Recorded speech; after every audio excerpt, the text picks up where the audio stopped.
I lost money, lost trust, and almost lost myself. In just one peaceful Sunday afternoon, the life I thought I had under control vanished like smoke. The man I'd loved for nearly a decade looked me straight in the eyes and said, "We all agreed you didn't need that money." In that moment, I couldn't hear the wind outside the window, the TV in the living room, or even my heart pounding in my chest. Just one question echoed in my head. Who is we? But let me start from the beginning.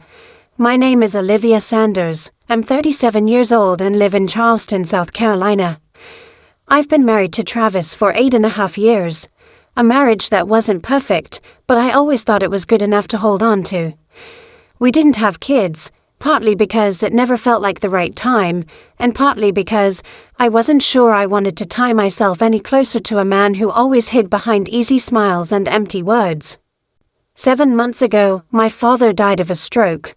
No warning, no time to prepare, he collapsed on the kitchen floor just minutes after calling to ask if I'd be coming home for Easter. I can't forget that call.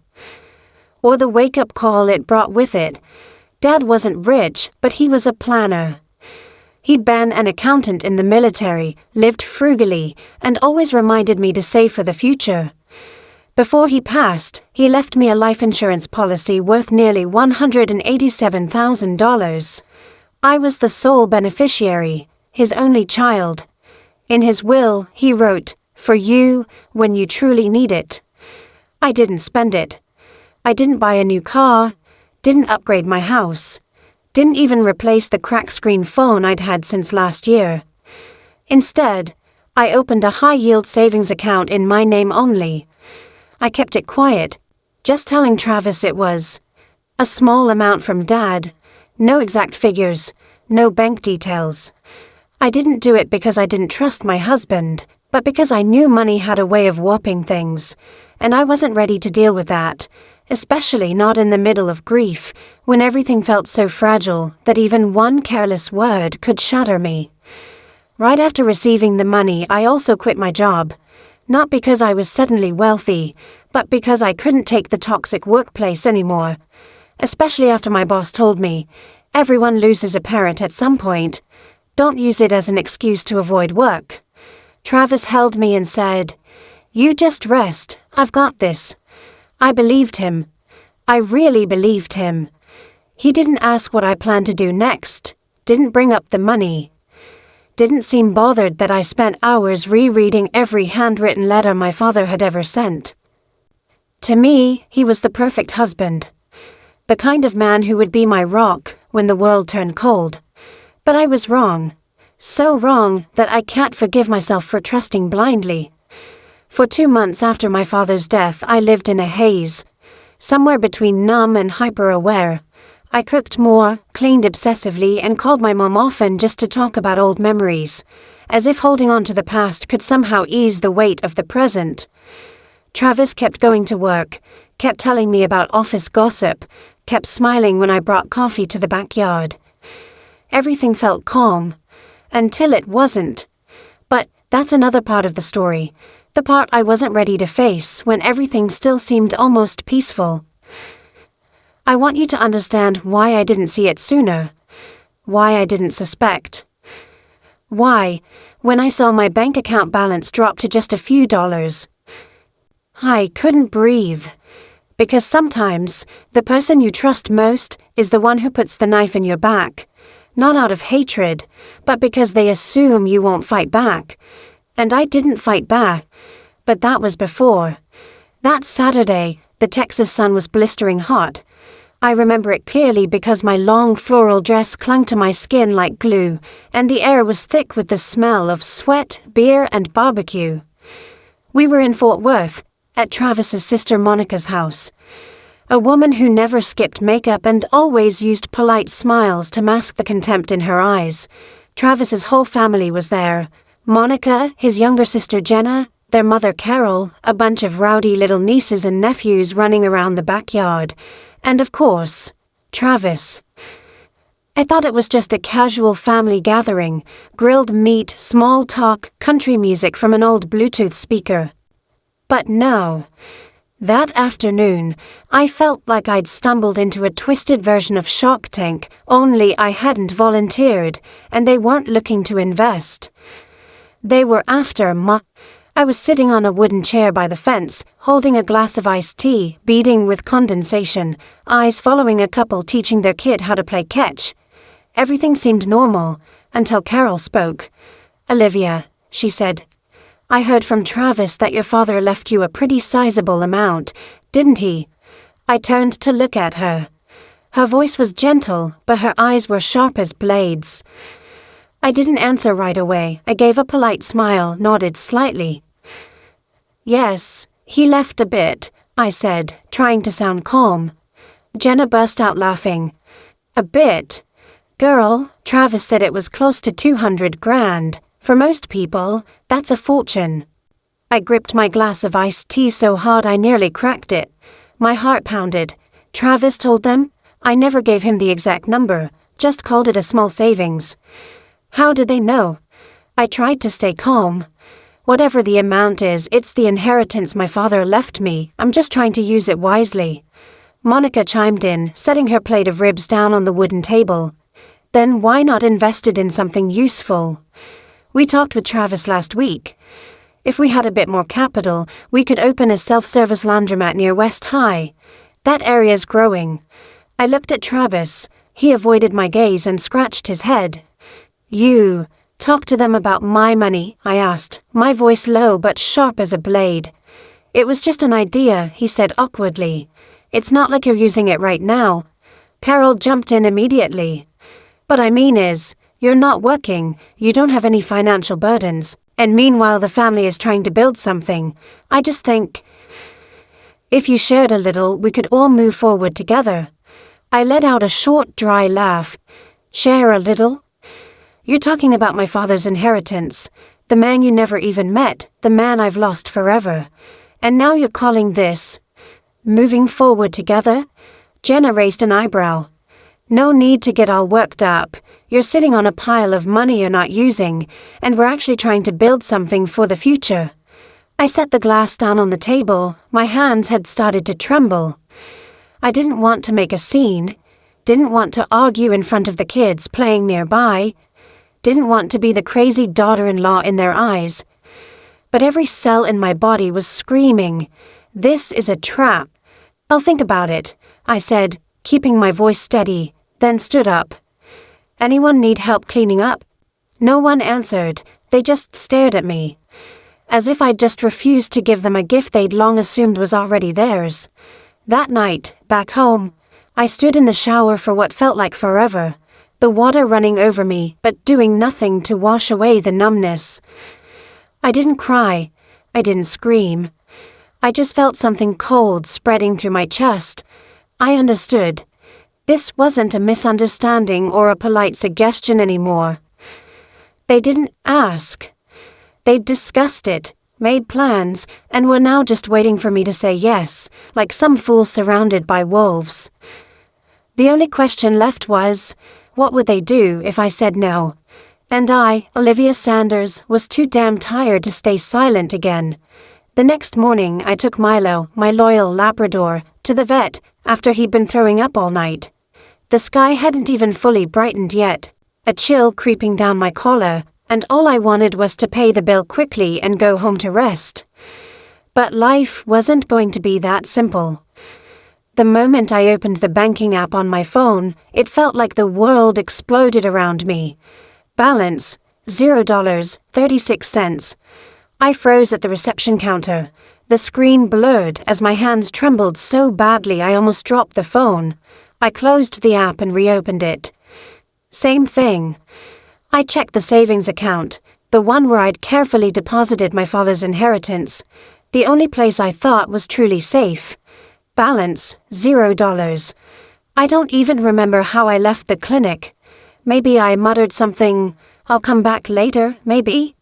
Or maybe I just ran to the car without saying a word. I just remember my legs going numb, my heart pounding like war drums. When I got home, I dropped my purse on the floor, turned on the speaker, and called Travis. "Hello?"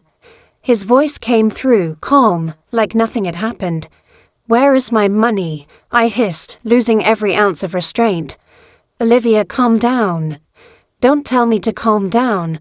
My inheritance, all of it, is gone. I'm asking you again, where is my money?"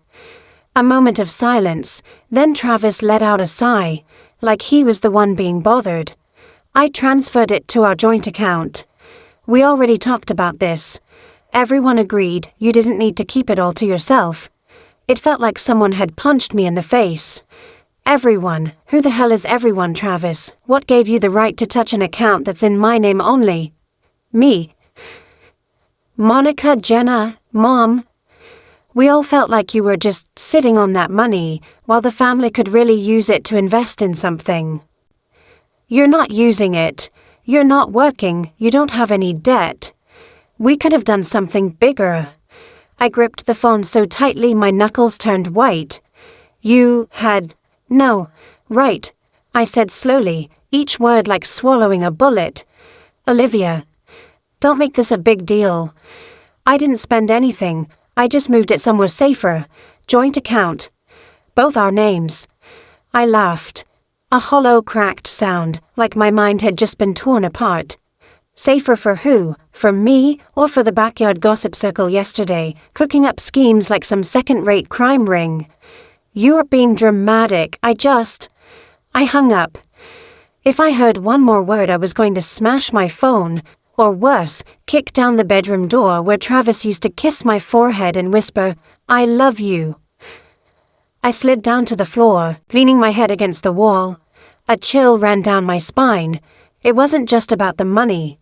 I'd been betrayed, methodically, strategically. And the worst part was, I didn't even know when Travis stopped seeing me as his wife and started seeing me as a gateway to money. When the shock wore off, I jumped to my feet and started digging through everything: emails, bank alerts, message history. There were some strange transactions. A large transfer to an unfamiliar account. An email confirming a change in login credentials at 2 a.m. 2 nights ago. I didn't do that. I didn't know who to call, what to do, but instinctively I called Ethan, my cousin who works in the financial fraud department at a major bank in Dallas. "Ethan, you have to help me," I said, my voice cracking. "What's going on, Liv?" "Travis. He took all of Dad's insurance money. My account, it's empty." The words came out like a sentence. I didn't know if I was shaking from rage or despair, probably both.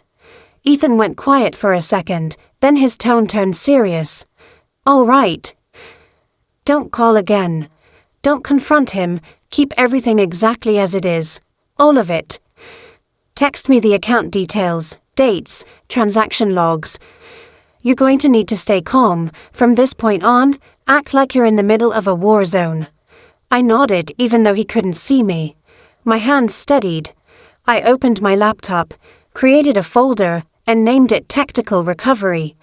If they thought I'd just sit back and take it. They didn't know who Olivia Sanders was. Some nightmares don't need closed eyes to see, because they unfold in broad daylight, right in the home you once called your safe place. After the call with Ethan, I turned off my phone, shut the blinds, and locked every window in the house. I needed darkness. I needed silence. I was about to do something I never imagined I'd have to do to the man I once shared a bed with. Investigate him. The truth is, I'd had a vague feeling for weeks. They exchanged looks between Travis and Monica when I walked into a room. Conversations that suddenly went quiet. One time, I caught Travis copying something from my laptop onto a USB drive. He said it was backing up photos, even though I knew damn well no one backs up Word docs and bank spreadsheets onto a flash drive like that. I'd filed away those moments, but I hadn't acted. Until now. I created a hidden folder named Fireproof. In it, I started collecting everything I had. Screenshots of the suspicious bank transactions. Notification emails showing login changes. Forwarded to a strange new address. An audio recording from 3 days ago in the kitchen where Travis muttered to his mom over the phone. "She won't notice. Not yet. I'm doing it by the book. I saved every byte of data, encrypted the folder, and backed it up on 2 USB drives, one hidden inside an old tea tin on the kitchen shelf. The other I took to the bank to keep in a safe deposit box. That evening, I called Aaron, my older cousin who's worked on financial fraud cases in Boston since our college days. "I need you," I said quickly, dryly. "And this isn't about a cheating boyfriend." His voice changed instantly. "Travis, what's going on?" I didn't need to say much. I sent him a summary, screenshots, the recording, the forwarded email address, and one short line. He took everything. Half an hour later, Aaron called back. His voice was cold as steel. "Listen to me. From now on, no confrontations, no questions, no warnings. Let us track everything." As I asked, "Loop in a few people from my old internal investigations team. You just live like nothing's happened, gather everything you notice. Especially anything involving his mother and those 2 sisters of his." And just like that, for the next 3 weeks, I played the part of a slightly distracted, slightly gloomy wife, something no one questioned during the mourning period after my father's death. But in truth, I was quietly recording every move, every glance, every scrap of paper. I placed a tiny recorder under the sofa and another one in Travis's home office, the room he always shut tight at night. Each morning I listened to the recordings. Shady calls, half-finished conversations, unfamiliar names repeated again and again. "Send that amount to the Shell account. Meeting with Jenna tonight, plan stays the same. As long as Olivia doesn't say anything, everything will go smoothly." I took notes, encrypted files, and sent everything to Aaron through a secure channel. One night, he messaged back, "They're building a whole system. Your money is being funneled into a shell company called Elm Tree Solutions, under Monica's name." Aaron sent me a financial map, bank transfers, suspicious Venmo transactions, even a $4,700 business consulting fee to Jenna. Piece by piece, the puzzle came together, and I finally saw the full picture. This wasn't just a husband's betrayal. This was a family operation, with roles assigned, strategies in place. And I, the daughter mourning her father, recently unemployed, emotionally vulnerable, was the perfect target. I used to think I was naive, but no, I had just never imagined they could be this ruthless. That evening, Travis came home looking cheerful, sat at the dinner table like nothing was wrong. "You feeling better?" he asked, scooping more rice. I looked at him, nodded slightly, smiled. "I'm okay." Then I asked, "I saw an email today about a transfer from my savings account. Do you know anything about that?" Travis didn't blink. "Oh, I was just testing the system. Don't worry, everything's still safe." I nodded, pushing the bowl toward him. "Careful, it might get cold." Under the table, my hand clenched tightly around a black USB drive, holding the latest audio recording. "If she finds out, just say it was a family decision. She's too soft. She won't do anything." They thought I was soft. Unfortunately for them, they were wrong. The day Aaron sent me an email titled, "Confirmed, Organized Fraud," I sat frozen in front of my screen for nearly half an hour, not blinking. Not because I was shocked, but because, for the first time in my life, I truly felt hunted. And the predators bore my husband's last name. Inside the email was a chart, as clear as a legal indictment. Elm Tree Solutions, LLC. A shell company registered in Austin under Jenna's name. Travis's younger sister. A linked bank account received 3 transfers from my savings account, each over $15,000.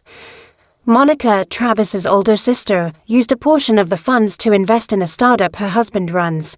A business with 0 revenue history, already flagged twice for document fraud. Then, Aaron found something that made my blood boil. Carol, my mother-in-law, used my financial information, including account balance and verification letters, to apply for a $100,000 loan for the church where she works as treasurer, using my money as collateral. She told the bank I had authorized it. I muttered, nearly choking as I stared at a scanned copy of the forged authorization letter. My signature. Nearly perfect. I grabbed my phone, ready to hurl it at the wall, but I knew I couldn't. Not yet. The game wasn't over. Erin sent another message. Travis used your identity to apply for an unsecured loan, $80,000, from a fintech company in Nevada. He submitted everything online, using a secondary email created from your computer. I opened my laptop, dug through the hidden folders, and there it was. In a nested directory labeled, House Renovation 2002, to everything. Everything. Scans of my driver's license, social security number, tax forms, and a confirmation letter for the loan, sent to an email address I never even knew existed. He didn't just steal my money. Travis erased my identity to serve his plan. That night, while Travis was in the shower, I slipped into his office, turned on the printer, and pulled out hard copies of the most critical evidence. Recordings, financial flow charts, forged contracts, fake authorizations. I placed everything into a red folder, labeled, Truth, locked, and loaded.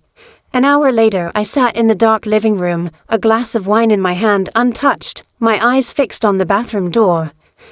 Travis stepped out, towel drying his hair, squinting at me. "You're not asleep yet?" I didn't answer, just stared at him, a long, piercing stare that felt like it could cut through skin and bone. "What's wrong?" he asked, voice steady. I curled my lips into a half smile, half sneer. "I was just wondering. If someone stole your identity, drained all your money, took out an $80,000 loan in your name, and then told the world, we all agreed you didn't need it, how would you feel?" He froze. His eyes darted for a second. I saw it. The flash of panic. But he hid it again, like a seasoned pro. "What are you talking about, Olivia?" I stood up, grabbed the red folder, and slammed it down on the glass coffee table. The sound echoed like a gavel in a courtroom. "This is the truth, not guesses, not suspicions. A full investigation conducted by a professional financial team. Every single person in your family, from Monica to Jenna, from your mother to you, is named in this report." Travis stepped back, his mouth barely moving. How did you get all this?" I looked him straight in the eyes. "Because I'm not as stupid as you all thought." I walked past him and opened the front door. "You all thought I'd just cry and hide under the covers because the money was gone? Wrong. I've documented everything, recordings, backups, files, sent to 3 different agencies, including the Texas Department of Finance." Travis stood frozen. He stammered, "Olivia, listen, Shut up," I snapped. "The only thing you should be thinking about right now is which lawyer might be good enough to drag you out of this mess." "Oh, wait. Guess that lawyer fee's probably tucked inside that $80,000 loan in my name, huh?" I slammed the door and walked out into the night. The cool wind hit my face, but my chest burned hot. For the first time in months, I wasn't afraid anymore. And I knew, starting now, the game had changed. I thought I was prepared for everything, the betrayal, the lies, even standing in court across from the man who once swore to love me forever. But what came next went beyond even my worst nightmares. 2 days after the confrontation, Erin sent me a short message. "You need to meet with the investigator, now." There's more. It's serious. I drove to his office in Dallas, where a team of analysts was glued to screens, printing reports, fielding calls. They greeted me with somber eyes, no small talk. A man in a white dress shirt with a badge reading, "Henson, Financial Crimes Division," motioned for me to sit. "We have reason to believe that your husband Travis not only defrauded you, but is a professional con artist operating under multiple fake identities." I didn't react. I thought I was ready, or at least, I believed I was. He placed a file in front of me. "This is Ryan T. Vickers, age 39, posing as an independent financial advisor in Houston." The LinkedIn profile matches Travis exactly. Photo and all, just under a different name. I flipped through the pages. Fake driver's license, tax documents, the shell company Skyline Holdings. Each piece sliced deeper into what was left of my trust. He used this alias to sell shares in a company that doesn't exist, stealing nearly $40,000 from a woman in Oklahoma. At least 4 people have filed complaints. One of them is already with the FBI. So he's scamming strangers too, I gasped. Not just strangers, Aaron cut in. There's also Stacy Delmar. I turned to him, the name hit like a punch to the chest. I'd seen suspicious messages on Travis's phone, something starting with state. I hadn't dared to look further. Now I knew. Henson handed me a photo. Travis holding hands with a blonde woman on the beach in Cancun. A picture-perfect moment. A world where I didn't exist. Stacy isn't just some fling. She's listed as a co-owner on an account used to funnel scam money overseas.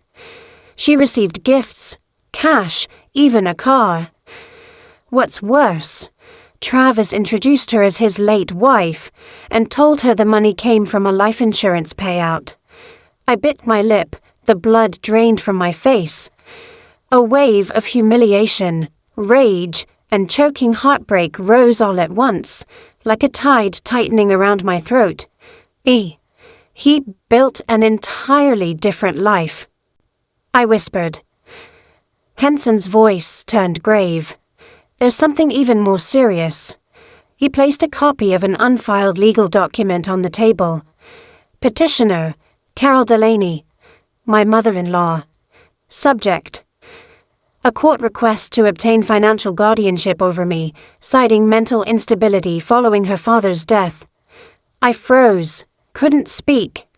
She submitted forged documents. A note from a psychologist who retired in 2020. A fake letter of authorization with your signature, claiming you're unfit to manage your inheritance. All of it, completely fabricated. I had to grip the armrest to keep from collapsing. My hands were ice, my head buzzed. They're trying to declare me mentally incompetent, I asked. Yes, and if they succeed, everything you own would be controlled by your guardian. Carol, I had never felt so dehumanized. As if I weren't a person with thoughts and rights, but just a money vault with the lid wide open. Aaron spoke slowly. They don't just want to defraud you. They want to own you. Permanently. I clenched my fists. Do we have proof? All of it. Audio, emails, scanned documents, even digital fingerprints. And a willing witness we didn't expect. I looked up.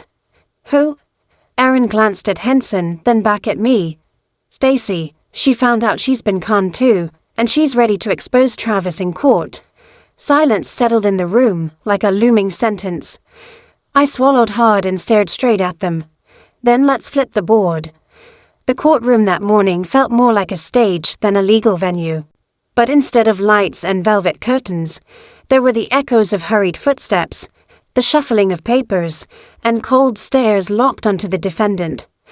I sat motionless on the plaintiff's bench, hand resting lightly on the thick folder that held everything Aaron and I had gathered over nearly 2 months. Dallas County Court, preliminary hearing on charges of fraud, forgery, identity theft, and illegal money transfers. Defendant, Travis Delaney, along with 3 family members, Carol, Monica, and Jenna. I knew they'd all show up, but I didn't expect 2 more to walk in just as the judge entered the room.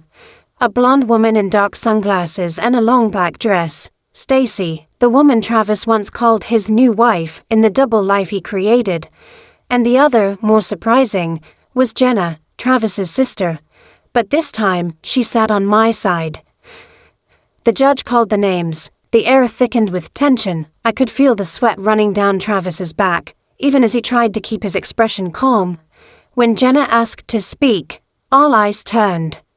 She stood, voice trembling but clear. I want to cooperate with the investigation as a witness.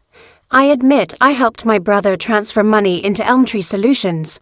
I believed it was a shared investment, but now I know. It was Olivia's money, And Travis lied to all of us. Across the aisle, Travis's face turned ghostly white. But things were just getting started. Stacy stood next, not waiting for permission. Her voice was cold as steel. Travis told me his wife died in a car accident in Alabama. He showed me a death certificate. Now I know it was fake. He said the inheritance was his, from life insurance. I believed him. I even co-owned an account he used to launder funds through a fake investment chain. I didn't turn around, but I knew Travis's eyes were wild, cornered, panicked. Then he jumped to his feet. Without waiting for his lawyer to stop him, he screamed. It was all my mother's idea. She planned it. I just followed orders. Monica and Jenna knew too. We didn't do anything without a family decision. The judge slammed the gavel for the first time. The courtroom erupted. Carol, his mother, shot up, pointing back at him. You're blaming me? I did this for the family. I thought it was shared money. I didn't know you were conning people, faking a wife, using false identities. I didn't raise you to be like this. Monica screamed too, and for the first time, her polished, polite mask fell off. I didn't know Travis had a separate account. I just signed the papers he gave me. I thought it was an investment for all of us. Jenna snapped back, her voice furious. You said Olivia agreed. You even sent fake emails pretending to be her, signed her name. You said she was too weak to take anyone to court. Travis shouted louder. None of you are innocent, you're all in this. The gavel slammed a second time. Order, the judge roared, or I'll have the bailiff escort you out. I remained silent. I didn't need to say anything. They were tearing each other apart. A federal agent stood from the back row, raising a folder. Your Honor, I present a preliminary list of charges. Financial fraud, identity theft, document forgery, conspiracy to launder money, and attempted asset seizure through false claims of mental incompetence. All supported by concrete evidence and witness testimony. When the list was submitted, Travis nearly collapsed in his chair. Carol sat dazed, hollow-eyed. Monica sobbed uncontrollably. Jenna kept her head down, unable to look anyone in the eye. As Stacy walked past me, she whispered, I'm sorry, I was a victim too. I nodded. I didn't need to hate a woman who'd also been manipulated by him. The hearing was adjourned to prepare for formal prosecution within 6 weeks, but all the cards were on the table now, and they had no way out. As I stepped out of the courtroom, the midday sun hit my face. For the first time in months, I didn't feel cold inside anymore. I didn't win out of revenge. I won because I stood up when they expected me to stay silent. 6 months after the hearing, I stood in front of my old house in Charleston, holding the keys, staring at the wooden door I once believed was my safe haven in the storms of life. Now, it was just an empty shell. A house filled with lies, manipulation, and pain. I locked the door one last time and handed the keys to the real estate agent. The house had sold just 3 weeks after being listed. The buyers were a newlywed couple. I smiled as I watched them walk hand in hand through the front yard. They didn't yet know what it meant to lose everything, and I hoped they never would. Travis pled guilty. He had no choice. With overwhelming evidence, recordings, wire transfers, false identities, testimony from Stacy and Jenna, he signed a plea deal to reduce his sentence. 18 years in prison, no parole for the first 9. When the verdict was read, he said nothing, no crying, no begging, just lowered his head, eyes empty, as if he knew it was all over. Carol, his mother, insisted she knew nothing about the fake identities or outside scams, but she couldn't deny the fake authorization with her signature, her digital fingerprint, or the email to the bank referencing Olivia's unstable mental condition. She was charged with 3 felonies: document forgery, attempted asset seizure, and providing false information. Her defense attorney whispered they'd try for leniency due to her age, but the judge simply shook his head. The evidence was too strong. There was no room to spin it. Jenna, despite participating in the money transfers, cooperated fully, turned over documents, testified, and exposed the fake investment scheme. She received a suspended sentence with 3 years of supervised probation. Monica Travis's sister wasn't criminally charged due to her limited role, but she was fined for receiving funds from fraudulent accounts. Her lawyer tried to shift all blame onto Travis, and while he wasn't wrong, my relationship with her officially ended. Forever. After the final court session, Jenna met me outside on the courthouse lawn. She handed me an envelope. "This is the portion of the money I was roped into signing off on. I know I can't make it right, but I don't want to keep anything from that mess." I nodded and took it, not because I forgave her, but because I knew dignity is sometimes the most painful lesson people have to learn through losing everything. I moved to Asheville, North Carolina, a small town nestled in green hills where the mornings are foggy and quiet, and the nights are so still I can hear my own heartbeat. I rented a third-floor apartment in a renovated historic building. Not big, not fancy, but it's mine. No liars have keys. No eyes are watching. No more justifications that it's for the family so you must sacrifice. I take morning walks with Milo, the dog who stayed loyally by my side from the beginning. I've started freelancing for a content design company, spending my days reading books, brewing coffee, and learning to paint. Things I once pushed aside for the sake of family life. I no longer have contact with anyone named Delaney, and no one has tried to reach out, maybe because they know I'm not the same easy target I used to be. They know messing with me again would be their end. One afternoon while folding laundry in the living room, I got a delivery notification. I opened the package. A card from Stacy. "Thank you for not making me feel small. I didn't realize how deeply I'd been deceived until I saw the look in your eyes in that courtroom. I hope you find the peace I'm still trying to rebuild from scratch. Stacy." I closed the card and placed it on the bookshelf. A small piece of the past. Not something I run from, but not something I cling to either. That night, I stood by the window, watching the streetlights reflect off the glass. My heart no longer felt heavy. It had healed. Not because of forgiveness, but because I chose to rise. I chose me. People often say, blood is forever, but I don't believe that anymore. Because I've learned. The blood of choice runs deeper than the water of kinship. And now I choose the people who stay. Not for gain, not out of obligation, but because they truly want me in their life, not what I can give them. My story doesn't end with applause or a happy tune. But it ends with the one thing that matters most. Freedom. Olivia's story is a powerful reminder that the cruelest betrayals sometimes come from those we trust the most. When kindness is mistaken for weakness and family ties become a cover for greed, we're forced to make a choice. Stay silent or stand up for ourselves. Olivia chose to flip the script. She didn't just reclaim justice, she found something even more valuable than any inheritance. Freedom, dignity, and relationships truly worth keeping. What do you think about Olivia's story and the choices she made? Would you have done things differently? Share your thoughts in the comments. And don't forget to follow the channel for more heartfelt family stories.